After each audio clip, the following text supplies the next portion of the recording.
Bienvenidos a esta lección 2. Aquí retomaremos nuestro tema de funciones básicas. Como habíamos dicho, una de las funciones más importantes es la función suma. La función suma entonces nos va a permitir sumar un rango de datos. Lo primero que hacemos es presionar el símbolo de igual, porque vamos a igualar la celda a un valor. Luego, en este caso, utilizaremos la función suma. Escribiremos la palabra suma, abrimos paréntesis y enseguida marcamos el rango de datos que queremos operar. Si se tratara de varios rangos de datos, podríamos presionar coma y luego marcar otro rango de datos. En este caso, esa no es la necesidad, entonces eliminaré el rango y me quedaré solo con uno. Podemos cerrar nosotros los paréntesis o simplemente presionar enter, ya que Excel sabe que al terminar el rango pues debe de cerrar los paréntesis por nosotros. Y tenemos entonces la operación suma. La operación suma es tan importante que contamos entonces con botones que nos van a permitir generar una suma.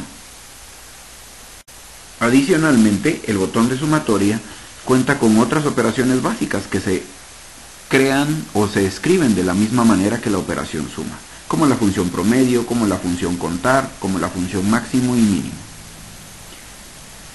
En este caso entonces las construiremos manualmente nosotros. Por ejemplo, promedio. Para generar el promedio entonces decimos igual promedio, abrimos paréntesis y marcamos el rango al cual le vamos a obtener el promedio. Cuando nosotros ya contamos con datos y generamos una operación, entonces el siguiente acto debería de ser copiar esta fórmula a las celdas de abajo. Para copiar la fórmula tenemos dos opciones. Una opción sería simplemente utilizar el botón de arrastrado, el botón de la manija de Excel, y con clic sostenido llevarlo hacia abajo. Y listo. Pero cuando ya tenemos datos a la izquierda o a la derecha, con la cual la columna se puede comparar, en vez de hacer clic sostenido, simplemente sobre el puntito de la esquina inferior derecha de la celda, manija, hacemos doble clic. Y listo. O la otra posibilidad es copiar la celda, clic derecho copiar en este caso, y luego marcar las celdas donde queremos poner la fórmula y pegar, clic derecho, pegar. Listo. Otra forma de tener el resultado.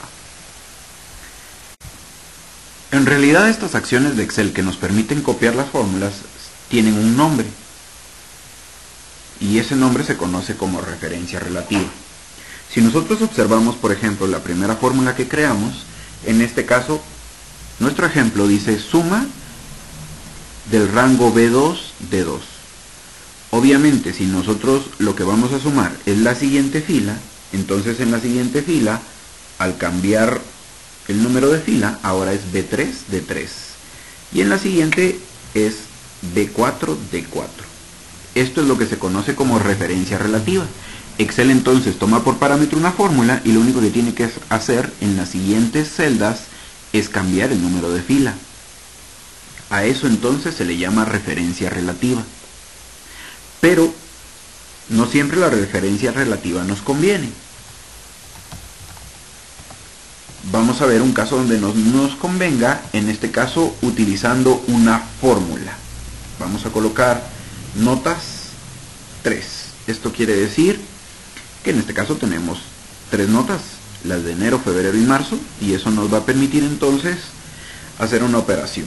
En este caso la operación sería igual la celda B2 más la celda C2 más la celda D2 dividido, como son 3 notas, sería dividido 3. Entonces en vez de poner el número 3 voy a seleccionar la celda donde tengo el número 3. Pero atención, esto que acabo de poner aquí no es un promedio, porque por operación matemática primero va a dividir antes de que sumar o restar.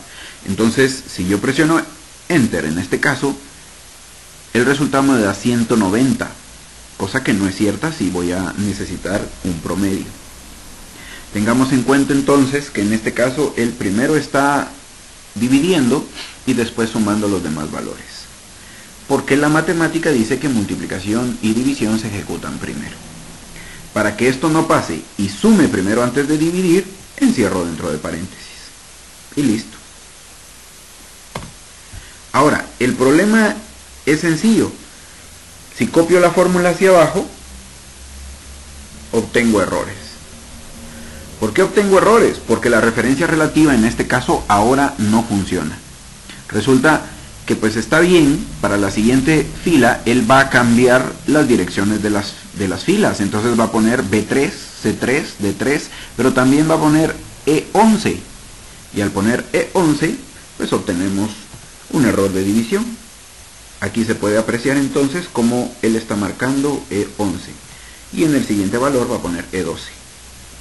Para evitar entonces este error, nosotros presionamos o tenemos que colocar en este caso una referencia absoluta a la celda que no se va a mover. En este caso la celda que permanece fija o que no tiene hacia abajo nada más es la celda E10. Para poner entonces la referencia absoluta se colocan símbolos de dólar en la columna y símbolos de dólar en la fila. Es decir, en la dirección de celda donde quiero que permanezca estático o fijo, pues coloco un símbolo de dólar para fijar la columna y otro símbolo de dólar para fijar la fila. Acto seguido, copio la fórmula hacia abajo y ahora sí obtengo el resultado. Esto quiere decir entonces que todas las celdas están operando por un valor. Y si cambio ese valor, cambio el resultado inmediatamente.